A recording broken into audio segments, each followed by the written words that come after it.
Alors, bonjour à tous. Good evening to everyone. I'll say a few words in French to begin with, and then we're going to switch to English for this presentation.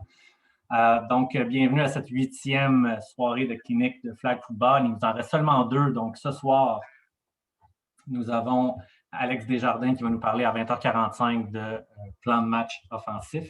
Et dans quelques minutes, on va rencontrer Adrienne Smith qui va nous parler de comment coacher, et plus particulièrement des filles, des adolescentes, des jeunes femmes dans les sports.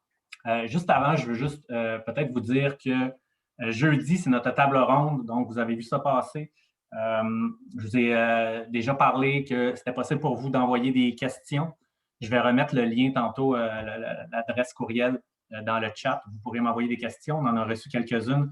Donc, des sujets qu'on n'a pas abordés dans les dernières semaines qu'on pourra traiter pendant cette clinique-là. Et en même temps, c'est très pertinent que vous soyez là parce qu'à la fin, on va peut-être vous demander de remplir un petit court sondage sur un retour sur ce que vous avez aimé, ce que vous avez moins aimé. C'est la première fois qu'on fait ça à une si grande échelle cette année et par Zoom en plus. Là. Donc, on essaie de s'ajuster et vous donner le meilleur contenu possible. Donc, ça serait très, très, très pertinent que vous preniez 2 minutes de votre temps jeudi pour répondre à ce court sondage-là. Donc, sans plus tarder, we're going to go with Adrienne's presentation. So, Adrienne has been playing football and flag football forever for the United States of America. She won silver medals, gold medals, championships, and everything. And now she's a lot involved in the women's cause for sports. With many projects she can talk to you about in a few seconds. But before I let you go, Adrienne, first of all, thank you very much for being there and sharing your information and your presentation. It's really, really appreciated.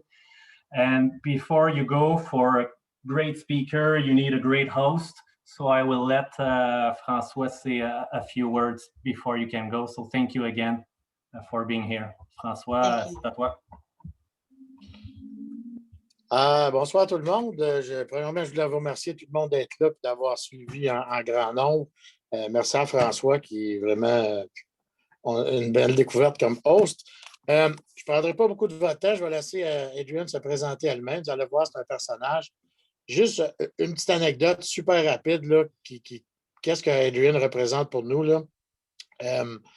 On s'est croisés depuis longtemps sans vraiment se connaître au football, au flag, toutes ces choses-là. Puis, à un moment donné, je reçois un appel d'Adrienne qui me dit « Coach, je vais être à Montréal pendant 1 mois, 5 semaines. Je m'en vais pour apprendre le français. » Elle était partie de New York pour venir à Montréal pour apprendre le français, pour s'améliorer en français. On a fait le contact. Je l'ai invité à venir assister à nos pratiques de Maisonneuve à l'époque pour qu'elle se familiarise dans l'environnement français. Elle nous a donné un coup de main. Elle était là tout le temps qu'elle était ici. Je pense que c'est devenu une bonne amie. C'est une personne incontournable dans le flag, certainement en Amérique du Nord. Sinon, de toute façon, vous allez entendre parler d'elle pour d'autres projets qu'elle va vous expliquer. Fait que je suis très fier de vous présenter mon amie Adrienne. Take it away, Adrienne. Merci, Coach. Thank you so much. That was by far the best introduction I've had in a while, and definitely the best introduction I've ever had in French. So I appreciate that. And I want to thank very much Football Quebec for sponsoring this event and for having me. I'm extremely excited to be here. Who doesn't love to talk about football? And specifically, I'll be talking about coaching women in sports. And my expertise comes in coaching women in tackle football and flag football. So I have here on my presentation page, my full name, Adrienne Smith, my Instagram and Twitter accounts, Adrienne the 10, that's my jersey number I'm representing even right now. And then my website, adrienne10.com. If you want to reach out to me afterwards and just find out more information about the projects that I'm involved in. So we'll get started. And the first thing I want to talk about is, let's go way back to 2006 when I was just a wee babe learning about football. This is where my foray into the sport really began, here in New York City, where I am right now. And I like to call 2006 the birth of a multifaceted player. So like many of us who love the sport, it just was something that I was drawn to as a child. But being female, things are changing now, but when I was growing up, there really weren't opportunities for girls to play football. So all I was able to do was, play with the boys in my neighborhood. I was blessed to have parents that did not discourage me from football when I was a little girl. Apparently, they told me that when I was 3 years old, I used to set my teddy bear up in front of television when the NFL was on, and I would just run and tackle my teddy bear. And that's all I knew, and that's what I was excited about for football. And when I was 7, my dad bought me a football for Christmas, and he taught me how to throw. But again, it wasn't until I became an adult and I learned that they had professional women's tackle football in the United States, and there happened to be a team in New York that I was actually able to play in an organized manner. And in the upper left-hand corner, you'll see that I'm making a tackle. I look at that right now and I cringe. I'm like, ugh, defense, why did I ever do that? But when I was first starting out, I didn't know. I had no clue. What did I want to play? What was I good at? And it was really up to the coaches to say, well, okay, we'll put you on defense, because I feel like that's where all of the new players go. Put you on defense, see what you look like. But then I also had the ability to throw. So I was groomed as the backup quarterback, and you can see me there. I actually was getting some playing time. In addition to that, the coaches said, well, you can catch, right? I'm like, okay, yeah, I can catch. So they put me in as punt returner and a kick returner, and that's what I'm doing, this bottom left-hand corner here. And because I just had a head for the game and had some good hands, I ended up being the holder as well. So one of the things I want to talk about to begin with is the coaching takeaways, which I have in the little red box here. Since we're discussing how to coach women, the biggest thing I want to say, the most important thing is let the girls you're coaching or the women you're coaching explore playing multiple positions. This is where there's a difference between coaching women and men. Men generally have, they've been playing organized football from the time they were little, and so they pretty much know where they can fit into, or their size determines what positions they can or cannot play. But when you're dealing with girls and women, we haven't necessarily had that same length of play, so we don't really know where we'd actually be good. So I found in my career, and anytime I'm coaching flag football clinics for girls, or even if I'm assisting on a tackle team, it's really important to let those players find themselves. You can tell sometimes by body type if someone's fast. All right, they might make a great DB. If they've got good hands, they might be a wide receiver. But it really is important to allow players to explore that, because not only is it good for them to say, okay, let me figure out where I am, but as time goes on, they will have a greater appreciation and knowledge of the game from having played multiple positions. I can honestly say that I'm the caliber of player that I am right now because I actually started on the defensive side on the ball. So now as a wide receiver, that's what I specialize in. As a wide receiver, I know all the tricks of the trade. I can tell you I've got a DB beat before the ball's even snapped. I'll do, and I know this is being recorded, so I'm not going to give up all of my trade secrets, but there are certain things that I will do on the line of scrimmage, certain movements, certain just, machinations that I will do that, and I know that I have the DB beat based on how they'll react to what I'm doing. But all of that came from the fact that I was exposed to multiple positions at the beginning of my career. So, coaching takeaway number 2, gender appropriate examples. Again, my career started in New York in 2006, and I played for the New York Sharks from 2006 to 2010. In that time, I had a different coaching staff every single year. It was difficult because we were constantly starting from scratch. New offensive playbooks every year, new defensive playbooks every year. It was super difficult to have any type of chemistry. There was no foundation upon which we were building. It was really, we were just starting over. It was almost like Groundhog's Day, like that movie. So one of the sets of coaches that we had, they were on the younger side. They had only coached boys, not even men. They hadn't coached in college. They'd only coached boys. So some of their some of the tricks of the trade that they used to coach women were a little bit vulgar. So for instance, I'm going to give an example. Got my little trusty football here. Now I'm at quarterback, right? And I'm being taught pitch relationship, how to actually pitch the ball. And so I'll go slowly here, but if I'm running and I've got it in my two hands and I'm flipping this ball out to the running back, it's this motion. One of the coaches said, and I don't curse, people who know me know I do not curse, I don't use vulgar language, but I'm going to use it for this presentation here.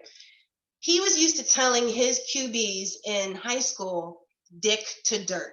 So that's what he said. This is how I'm explaining it to women. So you're going to take the ball, and first it's going to be pointing at your dick, and then you're going to flip it to the dirt, and that's the movement. And we were all like, he does realize we're women, right? Like that's not going to work for us. So after just a few curious faces that we made at this man, he realized that he was actually, in fact, coaching women, and that he needed to come up with a new term. So in all of his genius, he changed it to chest to dirt.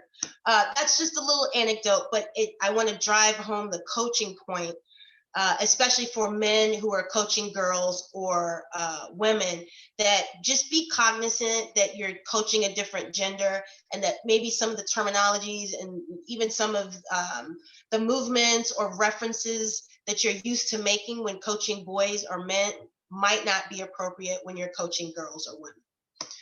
Now, the last coaching takeaway from this particular time period is explaining from scratch. And when I say explain something from scratch, I mean start from page one. I've noticed that a lot of times when coaches are making the transition from coaching boys or men to coaching girls and women, they'll sometimes assume a certain level of football acumen, football knowledge.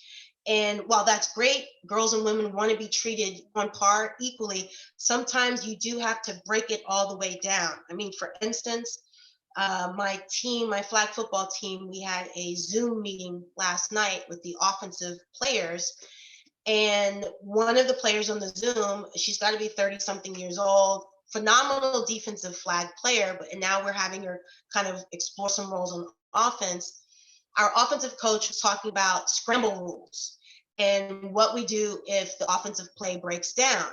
And all of the OGs like myself who've been playing offense for 4,000 years, we were like, yeah, coach, scramble rules, long routes, go short, deep, and we were all into it. And then finally, she raised her hand in the Zoom and she said, but wait, can someone just really, really explain what scramble rules are? And it caught me off guard. And I said, well, this is a perfect point for today's presentation, is to remember that even if you have a sophisticated player or someone who's been around the game for a while, sometimes you will have to go back to basics and you'll have to explain, okay, what is your version of a hitch route?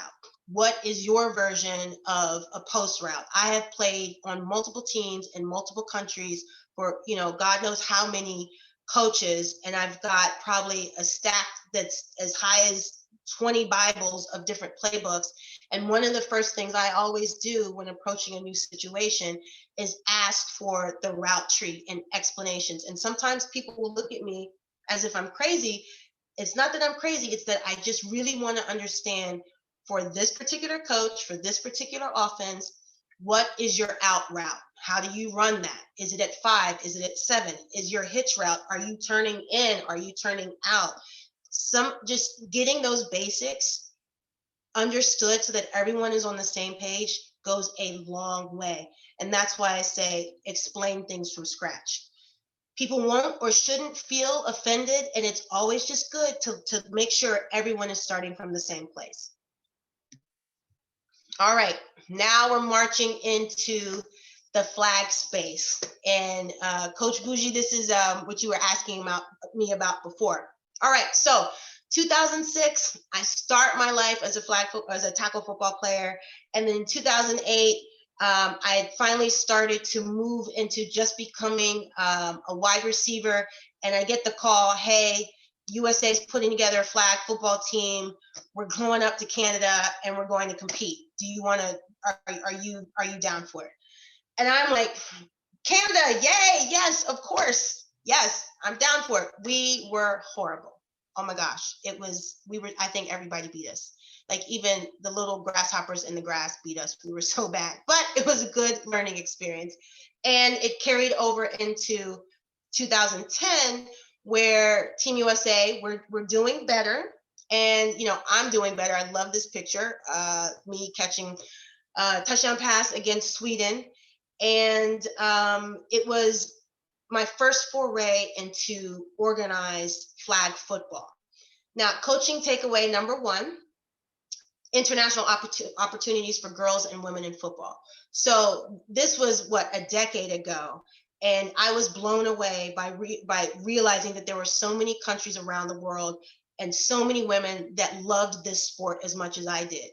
So now when coaching and when looking at, how can I prepare women for careers in sports, it's no longer just, this small part of your world or your country or your state or city, but now we have a global presence. And that's something I really want to drive home for anyone who is thinking of or starting to coach girls and women. There is now a bona fide pipeline for where a girl or a woman can go in terms of her football career. And most recently, I've joined forces with the AFFL, the American Flag Football League, to even create a pro level league for flag here in the States. This will be the first year that it's happening for women. I'm really excited about that. And I just wanted to bring up that we all need to, as coaches, we all need to keep in mind that we want to instill these basic skills and make sure these girls and women are performing their routes properly, have good body mechanics and good footwork when it comes to defense, because now they can actually go somewhere. It's not just, some nice little hobby. They can represent their country internationally in IFAF. And we all know, fingers crossed, that the Olympics should be knocking on our door soon in terms of having football become an official Olympic sport. So definitely approach coaching women in flag and tackle as a career option and not necessarily a hobby, especially when we're talking about elementary, middle, and high school girls, because at least in the States, I just want to make sure, Francois, my internet, I want to make sure the connection's still strong. It goes on and off, but we can hear mostly what you're saying. But yes, sometimes there are little glitches. Okay, give me 1 second. I'm going to actually move off of Wi-Fi and plug in. Just give me 1 second. Yeah, no problem.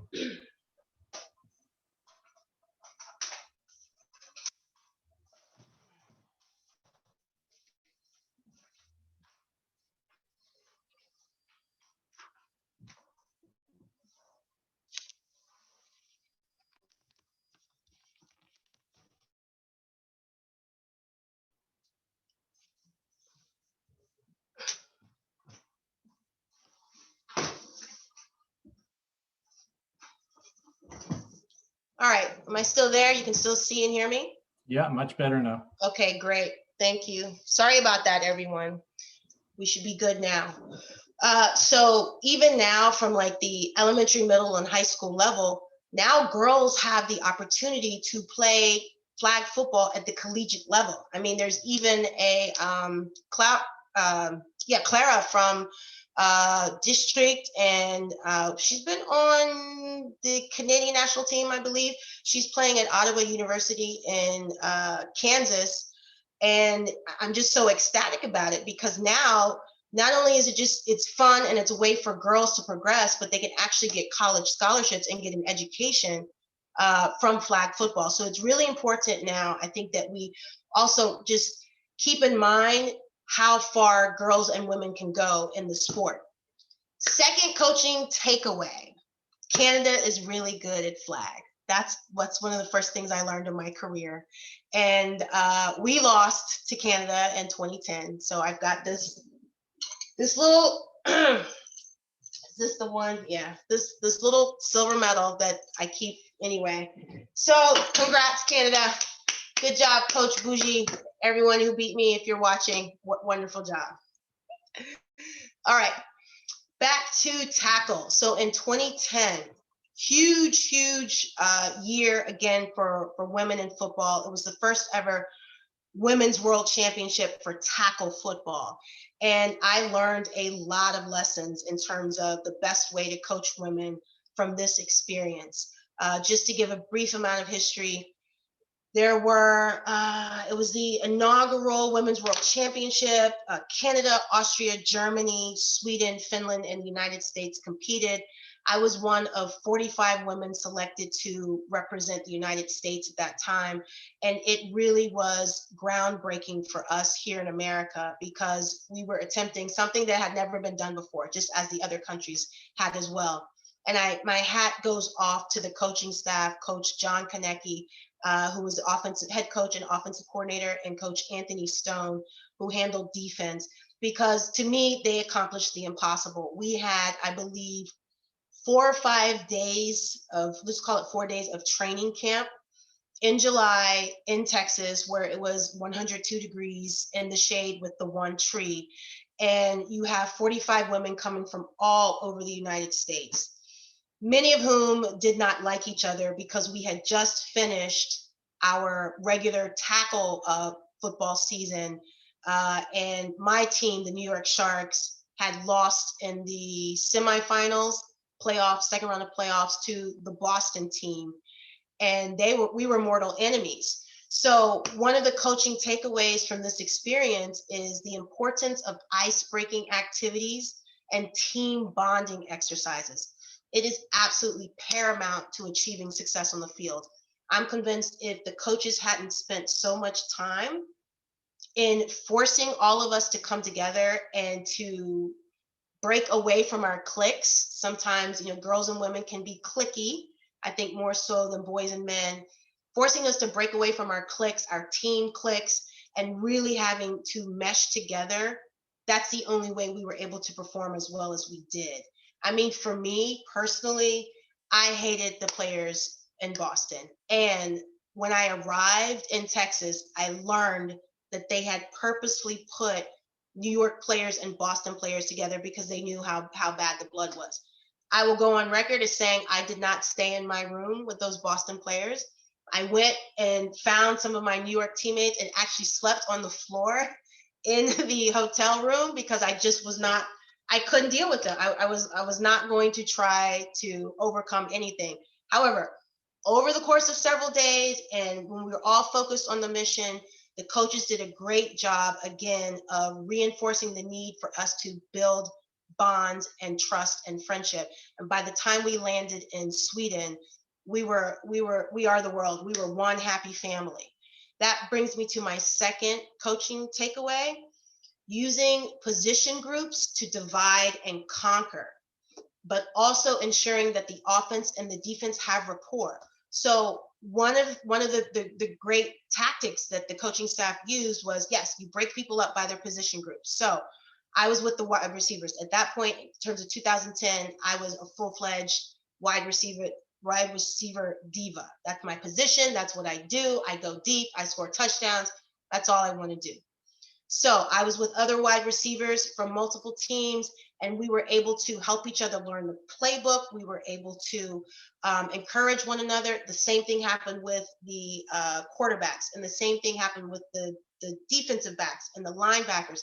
Creating those position groups really allowed for us to have like a smaller family within the larger family, and that helped us learn the material better. It helped us learn the offensive playbooks better and the defensive playbooks better. But the coaching staff was really smart in that they didn't just rely on that. They made sure that the offense and the defense got to know each other as well.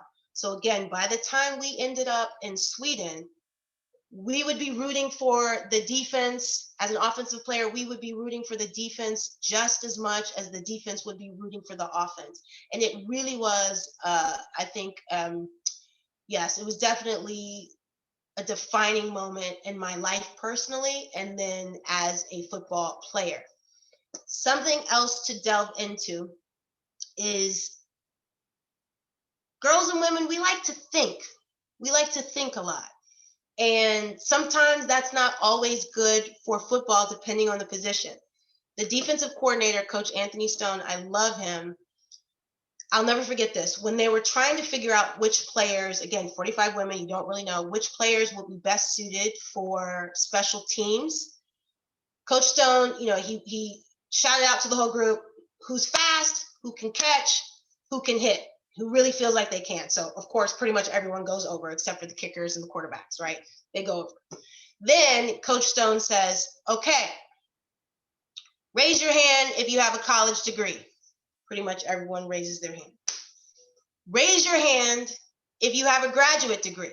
So I'm looking around. I'm like, well, I've got my MBA. There's me, maybe like 3 or 4 other women. All those people with a graduate degree, get out of here. I don't want to see you again. Immediately, I'm offended. What is this man talking about? He's saying I'm not good enough. And then he's a jokester. He finally joked and said, if you have a graduate degree, you think too much and you can't be on my special teams. I need someone to whom I can say, run through that girl, knock her out, take her teeth, and bring it back to me without questions. And I was like, you're right, Coach Stone. That's not me. I can't do that. So little joke there, but it leads into what I'm going to start discussing in terms of 2011. Okay, so 2011, big change for me. Still, we're talking about tackle football, but this is where I really get into some amazing coaching. So remember my Boston enemies who I hated, who I didn't even want to be in the room with back in 2010? Well, we end up being the best of friends. And one of my teammates from the New York Sharks actually moved to Boston because that's where she was originally from. She starts playing for the Boston team and starts texting me about how amazing it is. So I'm a little bit fed up with the New York team at this moment. They're not trying to progress. Again, like I said, from 2006 to 2010, constant changing of coaches. I didn't feel as if I was becoming the best player I wanted. So when my friend and teammate is telling me how wonderful everything is in Boston, how the coaching staff is amazing, how the program is amazing, I said, well, I want that experience too. So another note, the importance of being a good coach and of having an amazing coaching staff. As Coach Bougie had mentioned before, I did reach out to him when I said I was coming to Montreal. I wanted to learn French, prove my French, but I also wanted to study. I wanted to learn from him. I'd seen what he'd done over the years with the Canadian women's flag football team, and I want to learn from the best. I want to be surrounded by the best, and I'm just so grateful that he just welcomed me with open arms, and I was able to shadow him at some practices and some games.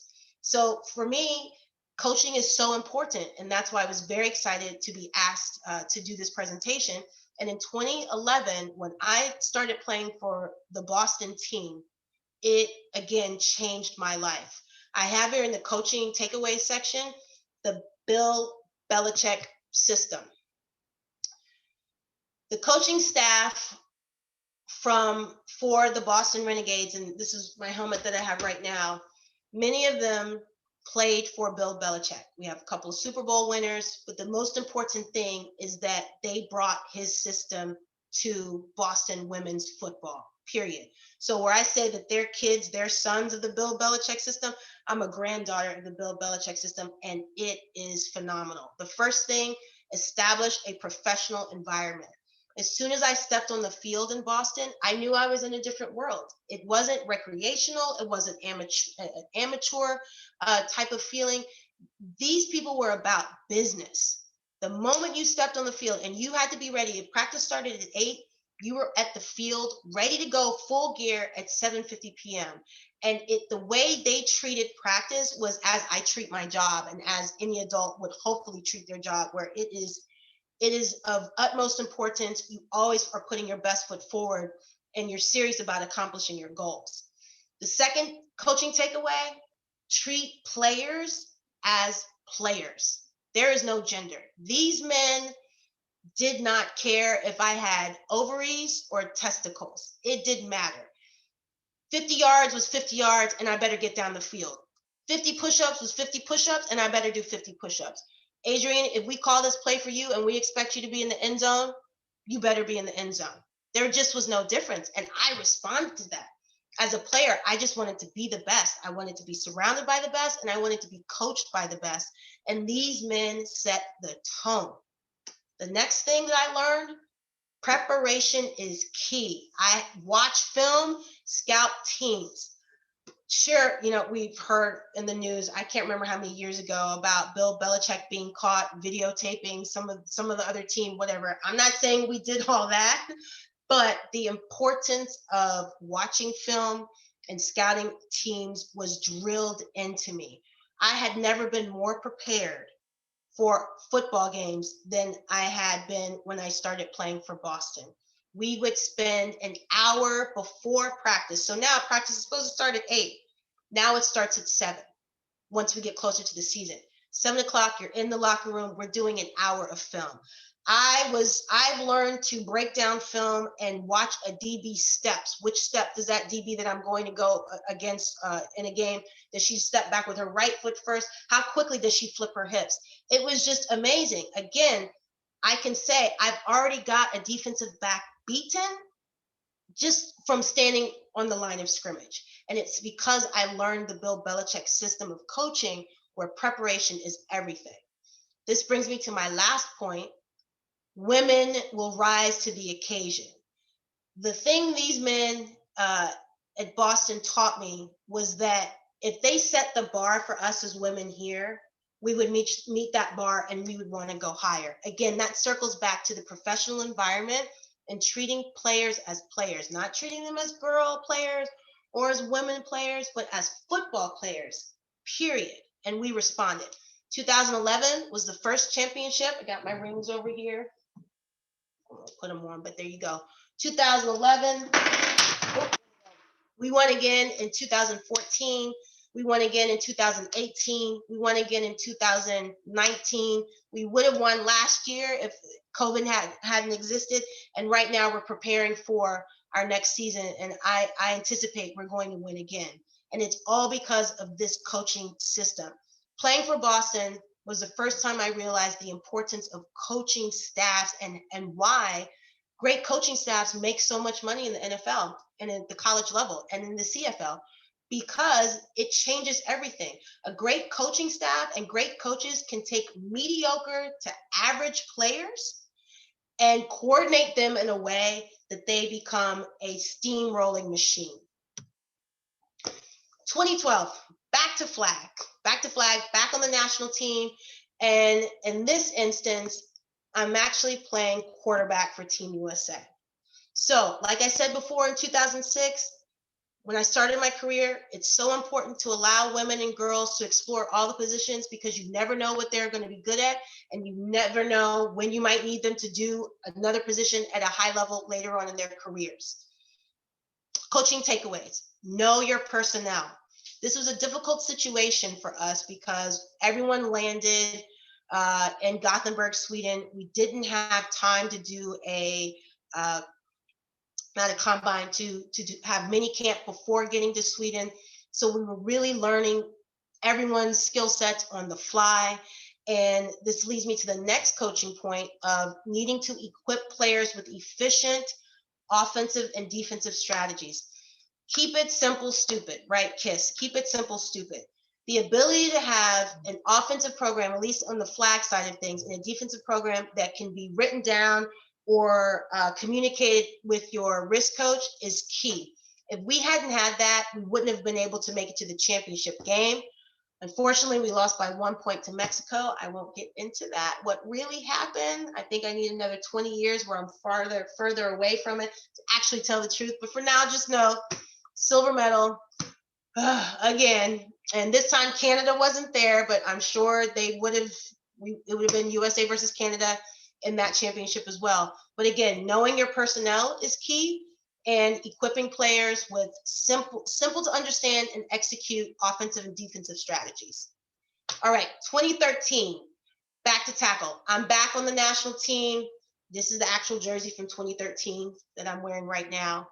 And we were able to build, again, unlike my time in New York from 2006 to 2010, where there was a constant turnover of coaches, in 2013, we were building on the foundation that we had in 2010, and it was seamless. We ran through the other teams, we won gold medal, finally, and we just had a great time. The camaraderie was there. It was just another wonderful experience. This brings me to Gridiron Queendom. In 2013, I launched my company, Gridiron Queendom, as an online community for women and girls, again, supporting women and girls who love football. And I want to bring this up in terms of a coaching point because it's important to encourage and allow and even create opportunities for girls and women that you're coaching to give back.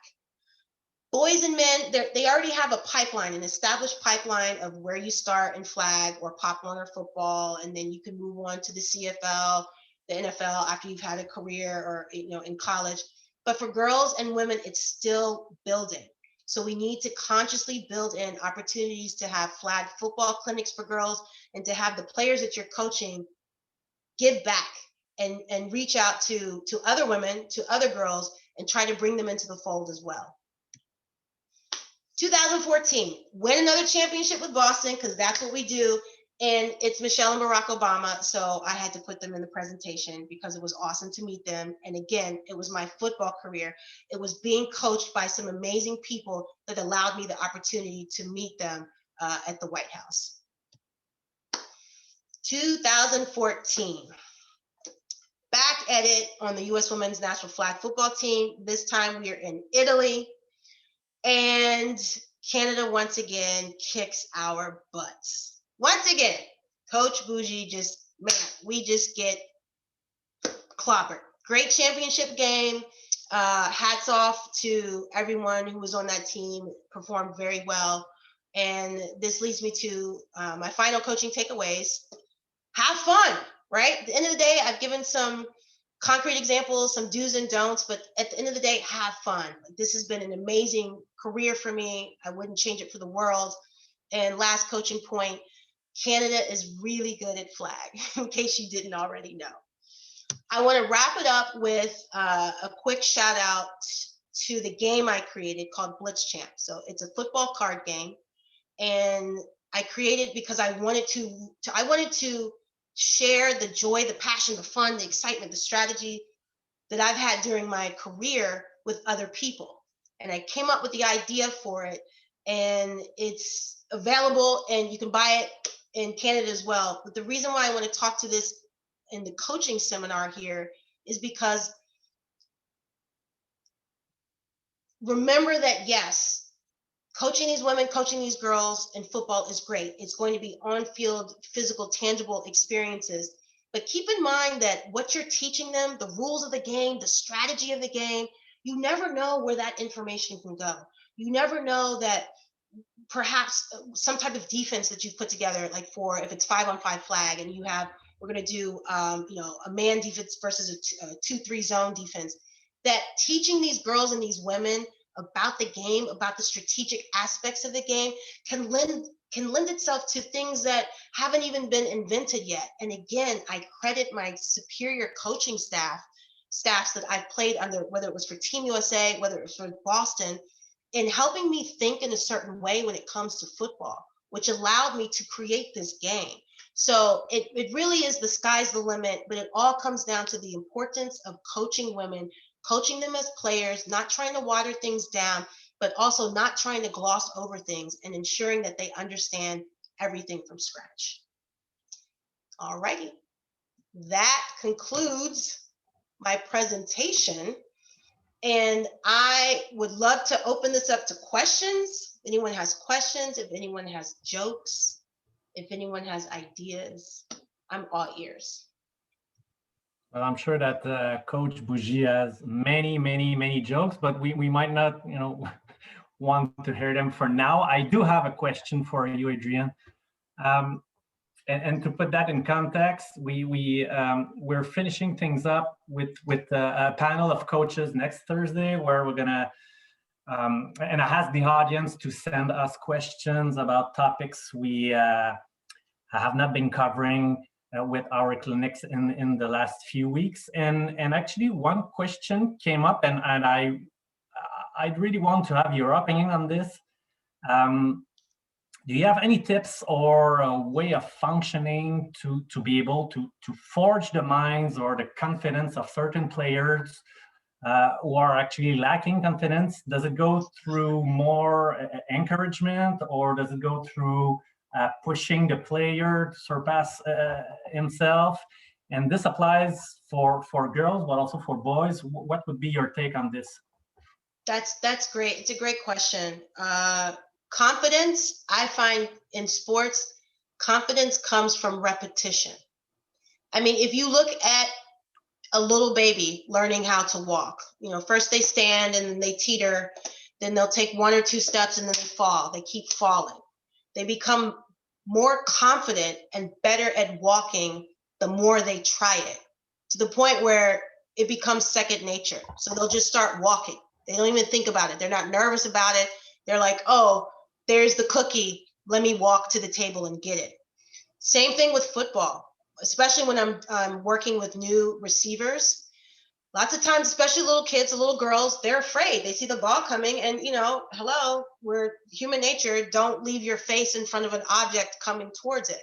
So I found that repetition in small increments, underhand passes to the receiver, so that she gets used to it. And as you get used to yourself succeeding in whatever that new skill is, your confidence builds and you just keep going from there. So now the girl who was afraid to have a ball tossed to her, if we've been doing it for 2 weeks and I'm throwing 20 balls at her every day, by the time we're entering the 3rd week, that fear is replaced by faith that she's actually going to make the catch. So for me, confidence comes from repetition. All right, thank you very much for a great answer. And actually, we do have Coach Bougie goofing a little bit in the chat. I see what he's writing. Yeah, good. All right. We needed that. Donc, est-ce qu'il y aurait d'autres questions? N'hésitez pas. Ou si vous voulez, vous pouvez ouvrir votre micro aussi. Adrienne comprend très bien le français. Elle vous répondra probablement en anglais. Mais vous pouvez poser vos questions en français. Je peux vous laisser une petite minute. If not, Adrienne, I want to thank you again for taking the time back in New York City. We really, really, really appreciate what you've been doing for us. So if there are not other questions, Alex Desjardins va nous parler dans une petite minute de plan de match offensif. Donc, on va prendre une petite minute de pause. On recommence ça dans 1 minute. So, Adrienne, thank you again. Thank you, François. Thank you, everyone. Merci tout le monde.